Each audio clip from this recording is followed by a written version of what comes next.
What's up, y'all? How we doing? Thanks for checking out the video. In this one, we're going to go over my vegetable garden. And if you haven't checked it out yet, I just also made a video of the treehouse. And if you want to know what that's all about, go check that video out. But in this one, we're going to talk about the vegetable garden. I've had to take some trees down in the backyard to get enough sun to have a vegetable garden. But now we have one, and as you can see, we're booming pretty good. I'm gonna keep building onto it as time goes on, but I've been super happy with it this year as opposed to other years when it comes to just ease of use and harvest and everything. So I'm gonna go over it real quick. I've got a bunch of videos of this garden from the beginning process to where we're at now, so be sure to check those out. So over here I've got a row of, these are tomatoes.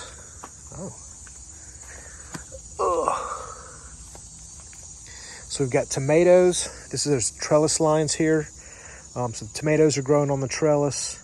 Also I have cucumbers, and this is a muscadine grapevine in a pot that it's filled up the pot. It's time to plant him into the ground. So as soon as he goes dormant, I'm going to replant him on the property somewhere.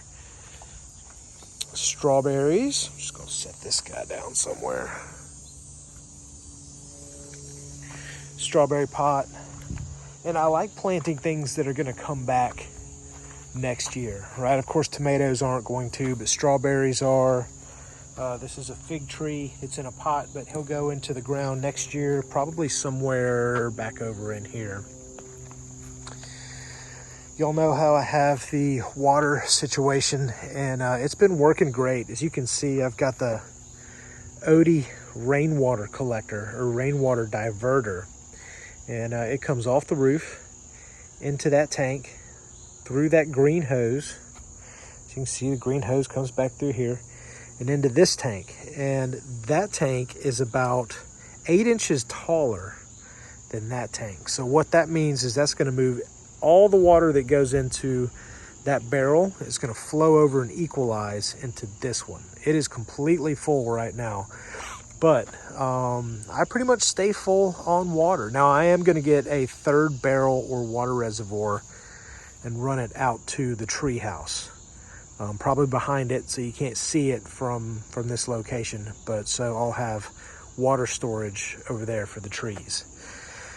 So yeah, that Oatey Rain Diverter has worked great for me. The way I've got it set up, it works perfect, and I've really enjoyed, and my plants have enjoyed, rainwater instead of tap water. Tap water is treated, has chemicals in it, and sometimes plants don't react well to it. But you know, like I said, I'm booming this summer. My garden's doing good. I'm going to start getting into more pruning things than planting things, but that's okay. That's part of the process. So the tomato trough has done really well this year. That has I've got a video about making that, and drainage is super important. But something that I've noticed, or that I've been doing this year, is as soon as the tomatoes start to slow down in production a little bit, I'll take some black velvet compost and just shovel compost on top of the tomato bed down there, and 3 or 4 days and they're starting to pump tomatoes again. So that has been a great option for just reloading the plants, right? And I always get the indeterminate tomatoes. Some people say that determinate tomatoes taste better, but the thing is they make tomatoes and then they quit and they die, and the indeterminate will just continue producing tomatoes. So those are the types of tomatoes I'm using here, because I want them to produce tomatoes as far through the season as possible, right? I'm in Georgia, so it stays warm down here. Above ground garden right here, I've planted a lot of stuff that's just going to come back. Blueberry bushes, raspberries, blackberries. The raspberries and blackberries are getting out of control, and I'll just come through and prune those real good. I've also got some morning glories that are starting to choke out. See that vine right there starting to choke out some of my plants, so I need to get in there and pull it up by the roots. Back row here is pepper box.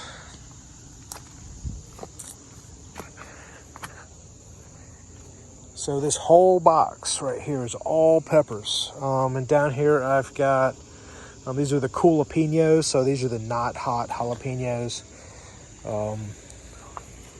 Lunchbox orange, banana peppers, and then I get into some of the hotter jalapenos. And these are the Anaheims. These are my favorite. I've got 3 of them here.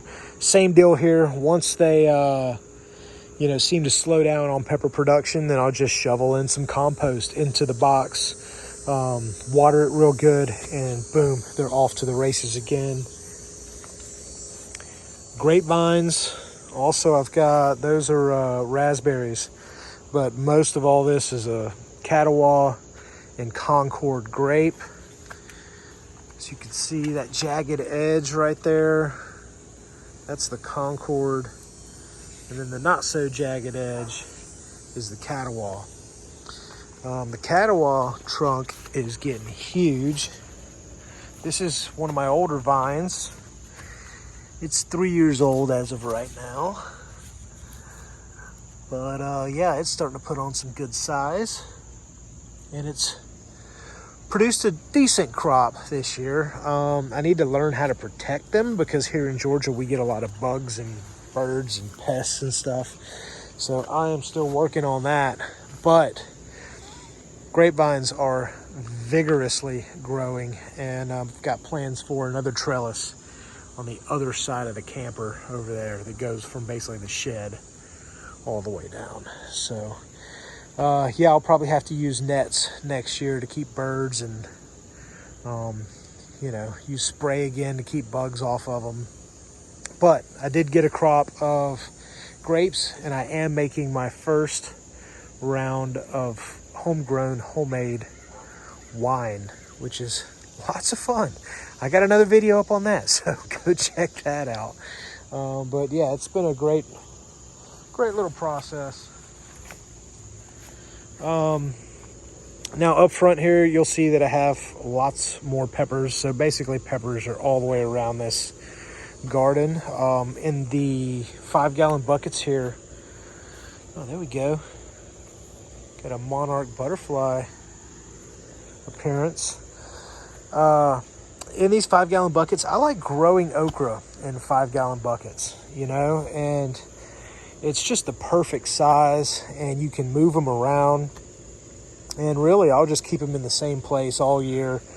I like to get the okra pots that have several seedlings popping out of them because they just seem to have more oomph when it comes to producing late in the season, right? Like one of these will get, outgrow the smaller ones or whatever, and then you can cull out the smaller ones and just let the biggest and the best survive. And they will keep cranking out the okra, which I love. And same deal here. Once they start to kind of slow down in production a little bit, just shovel in some compost on top of the pot, and they're off to the races again. This is a big blueberry bush. First couple years I didn't get any blueberries off of it, and then I planted some other blueberries around it, right? Like blueberries, all that's mint, which is really taken over. I put a little bit of mint down here in the corner, and now it's going bonkers. So yeah, but once I planted it near blueberries, then it started producing some berries. So I needed more than one of those to get that one going. But yeah, I had a great crop this year. It's been producing pretty much all year long. The raspberries are typically the first to come, blueberries and blackberries, and then shortly after the blackberries are done is when the peppers are coming in. And then the grapes have come in, and the tomatoes are coming in the whole time. So yeah, it's been a very productive garden, and we're enjoying working, you know, this area to produce a little bit of food to supplement our diet, right? I mean, we're eating peppers and cucumbers. We're eating this stuff all the time. Just adding it to, you know, meat and potatoes or whatever else we eat around the house, or I'll do pepper, you know, stuffed peppers on the grill, make hot sauces and salsas and all that. So it's been a lot of fun. And that is a overview of the vegetable garden. Thanks for checking out the video. Hope it's been informative. Y'all take care.